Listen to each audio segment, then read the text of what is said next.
Hello दोस्तों, स्वागत है आपका हमारे YouTube channel TET Fact Academy में। मैं हूं शशिकांत राय और बिहार स्टेट 2024 के लिए प्रैक्टिस सेट 5 पेपर 1 एंड 2 दोनों के लिए है।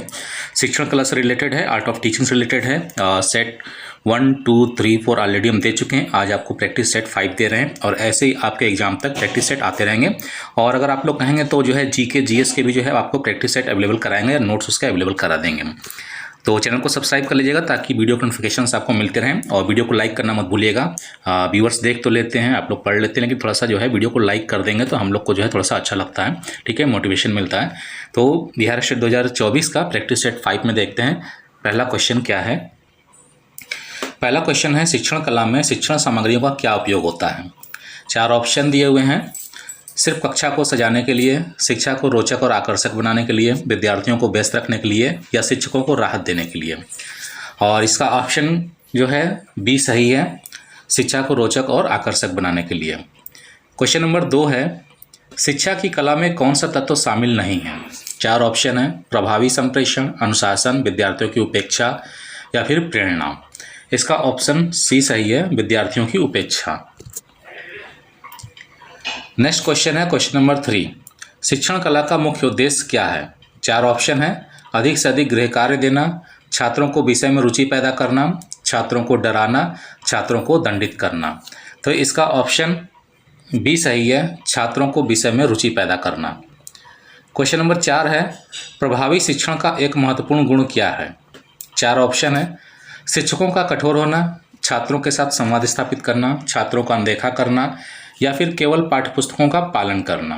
तो इसका ऑप्शन बी सही है, छात्रों के साथ संवाद स्थापित करना। नेक्स्ट क्वेश्चन है क्वेश्चन नंबर 5 है, किस शिक्षण विधि में शिक्षक और छात्र दोनों की सक्रिय भागीदारी होती है।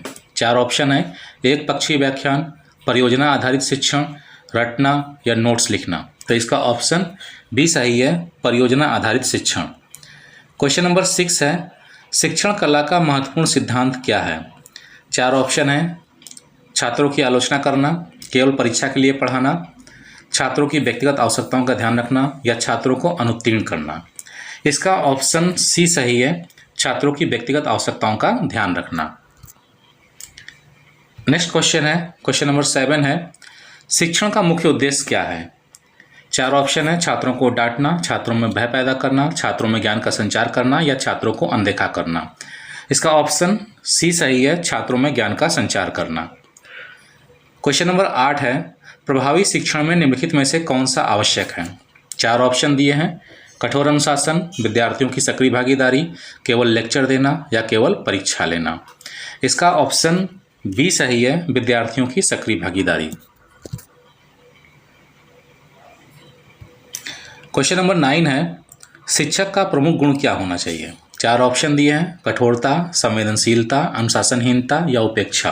इसका ऑप्शन बी सही है, संवेदनशीलता। क्वेश्चन नंबर 10 है, शिक्षण कला में निम्नलिखित में से कौन सा तत्व शामिल नहीं है। 4 ऑप्शन है, योजना बनाना, निरंतर मूल्यांकन, निष्क्रियता या शिक्षण तकनीकी। इसका ऑप्शन सी सही है, निष्क्रियता। क्वेश्चन नंबर 11 है, शिक्षण प्रक्रिया में फीडबैक का महत्व क्या है।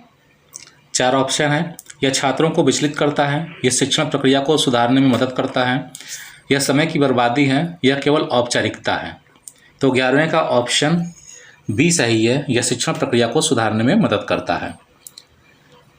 क्वेश्चन नंबर 12 है, शिक्षण कला का मुख्य उद्देश्य क्या है।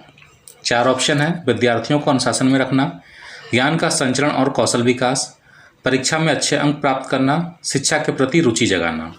इसका ऑप्शन बी सही है, ज्ञान का संचरण और कौशल विकास। क्वेश्चन नंबर 13 है, शिक्षण प्रक्रिया में प्रेरणा का क्या महत्व है। 4 ऑप्शन है, शिक्षकों को आराम देने के लिए, विद्यार्थियों को पढ़ाई छोड़ने के लिए, विद्यार्थियों को अध्ययन के प्रति उत्साहित करने के लिए, विद्यार्थियों को अनुशासन में रखने के लिए। इसका ऑप्शन सी सही है, विद्यार्थियों को अध्ययन के प्रति उत्साहित करने के लिए।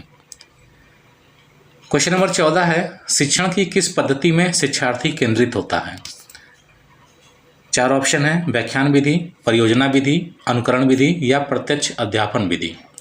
इसका ऑप्शन बी सही है, परियोजना विधि। क्वेश्चन नंबर 15 है, निम्नलिखित में से कौन सी गुणात्मक मूल्यांकन का उदाहरण है? 4 ऑप्शन है, बहुविकल्पी प्रश्न, संक्षिप्त उत्तर प्रश्न, निबंध या सही गलत प्रश्न। इसका ऑप्शन सी सही है, निबंध। क्वेश्चन नंबर 16 है, शिक्षण में प्रतिबिंबन का क्या महत्व है? 4 ऑप्शन है, शिक्षकों को उनकी वेतन वृद्धि के लिए, शिक्षकों को परीक्षा की तैयारी के लिए, शिक्षकों को अपनी शिक्षण पद्धतियों का मूल्यांकन करने के लिए या विद्यार्थियों को समय पर स्कूल पहुंचाने के लिए। इसका ऑप्शन सी सही है, शिक्षकों को अपनी शिक्षण पद्धतियों का मूल्यांकन करने के लिए।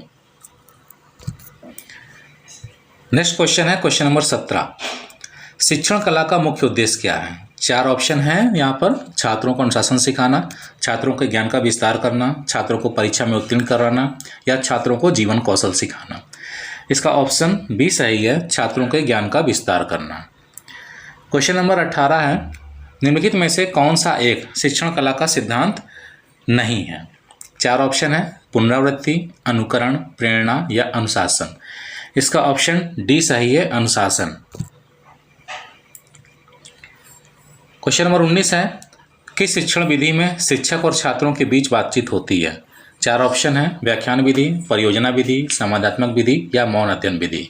इसका ऑप्शन सी सही है, संवादात्मक विधि। क्वेश्चन नंबर 20 है, कौन सी शिक्षण विधि छात्रों की सक्रिय भागीदारी को प्रोत्साहित करती है? 4 ऑप्शन है, व्याख्यान विधि, परियोजना विधि, निर्देशित अध्ययन विधि या फिर पाठ्य पुस्तक विधि। इसका ऑप्शन बी सही है, परियोजना विधि। नेक्स्ट क्वेश्चन है क्वेश्चन नंबर 21, छात्रों में आत्मनिर्भरता और आत्म शिक्षण की भावना विकसित करने के लिए सबसे उपयुक्त विधि कौन सी है? 4 ऑप्शन दिया हुआ है, व्याख्यान विधि है, संवादात्मक विधि है, स्व अध्ययन विधि है या निर्देशित अध्ययन विधि है। तो इसका ऑप्शन जो है सी सही है, स्व अध्ययन विधि। क्वेश्चन नंबर 22 है, कौन सा शैक्षिक दर्शन प्रत्येक बच्चे की व्यक्तिगत आवश्यकताओं और रुचियों के अनुरूप शिक्षा को तैयार करने के महत्व पर जोर देता है? 4 ऑप्शन दिए हैं, पारंपरिक शिक्षा, बाल केंद्रित शिक्षा, सत्तावादी शिक्षा या व्यवहारवादी शिक्षा। तो इसका ऑप्शन बी सही है, बाल केंद्रित शिक्षा। क्वेश्चन नंबर 23 है, बाल केंद्रित शिक्षा का प्रणेता किसे माना जाता है? 4 ऑप्शन है, मारिया मॉन्टेसरी, जॉन डेवी, लेव वायगोत्स्की या जीन पाइगोट। तो इसका ऑप्शन बी सही है, जॉन डेवी। क्वेश्चन नंबर 24 है, बाल केंद्रित शिक्षा इस पर जोर देती है? 4 ऑप्शन है, रटकर याद करना, शिक्षक केंद्रित निर्देश, सक्रिय भागीदारी और खोज या निष्क्रिय सीखना। तो इसका ऑप्शन सी यानी कि ग सही है, सक्रिय भागीदारी और खोज। क्वेश्चन नंबर 25 है, निम्नलिखित में से कौन सा बाल केंद्रित शिक्षा का प्रमुख सिद्धांत है? 4 ऑप्शन है, सभी छात्रों के लिए मानकीकृत पाठ्यक्रम। दूसरा ऑप्शन है, मूल्यांकन पूरी तरह से मानकीकृत परीक्षणों पर आधारित है। तीसरा ऑप्शन है, शिक्षक एक व्याख्याता के बजाय एक सुविधा प्रदाता के रूप में। और चौथा ऑप्शन है, पारंपरिक शिक्षण विधियों का कड़ाई से पालन। तो इसका ऑप्शन सी सही है, शिक्षक एक व्याख्याता के बजाय एक सुविधा प्रदाता के रूप में।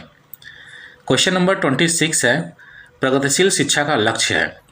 4 ऑप्शन दिए हुए हैं यहाँ पे, पारंपरिक शैक्षिक प्रथाओं को बनाए रखना, छात्रों को मानकीकृत परीक्षण के लिए तैयार करना, आलोचनात्मक सोच और समस्या समाधान कौशल को बढ़ावा देना, रचनात्मकता और व्यक्तित्व को हतोत्साहित करना। तो क्वेश्चन नंबर 26 का ऑप्शन सी सही है, आलोचनात्मक सोच और समस्या समाधान कौशल को बढ़ावा देना। क्वेश्चन नंबर 27 है, प्रगतिशील शिक्षा की अवधारणा निम्नलिखित के विचारों से निकटता से जुड़ी हुई है? 4 ऑप्शन दिए हुए हैं, मारिया मॉन्टेसरी, जॉन डेवी, लेव वायगोत्स्की, B.F. स्किनर। इसका ऑप्शन बी सही है, जॉन डेवी। क्वेश्चन नंबर 28 है, प्रगतिशील शिक्षकों का मानना है कि सीखना चाहिए। 4 ऑप्शन है, निष्क्रिय और रटने पर आधारित, छात्रों की रुचियों और अनुभवों से प्रेरित, वास्तविक दुनिया के संदर्भ से अलग या मानकीकृत पाठ्यपुस्तकों द्वारा निर्धारित। इसका ऑप्शन बी सही है, छात्रों की रुचियों और अनुभवों से प्रेरित। क्वेश्चन नंबर 29 है, कौन सा दृष्टिकोण छात्रों को व्यवहारिक अनुभवों और अनुप्रयोगों के माध्यम से सीखने के लिए प्रोत्साहित करता है? 4 ऑप्शन है, पारंपरिक शिक्षा, व्यवहारवादी शिक्षा, बाल केंद्रित शिक्षा या प्रगतिशील शिक्षा। इसका ऑप्शन डी सही है, प्रगतिशील शिक्षा। क्वेश्चन नंबर 30 है, प्रगतिशील शिक्षा में मूल्यांकन अक्सर निम्न पर आधारित होता है। 4 ऑप्शन है, बहुविकल्पी परीक्षण, केवल शिक्षक मूल्यांकन, पोर्टफोलियो परियोजनाएं और सीखने के प्रदर्शन, या फिर विशेष रूप से मानकीकृत परीक्षाएं। इसका ऑप्शन सी सही है, पोर्टफोलियो परियोजनाएं और सीखने के प्रदर्शन। तो उम्मीद करते हैं कि वीडियो आपको पसंद आया होगा। वीडियो अगर पसंद आए तो वीडियो को लाइक करिएगा, शेयर करिएगा, चैनल को सब्सक्राइब करेंगे तो आपको प्रैक्टिस सेट के नोटिफिकेशंस जाते रहेंगे। तो जल्दी मिलते हैं अपने नए वीडियो के साथ में, तब तक के लिए इजाजत दीजिए। धन्यवाद।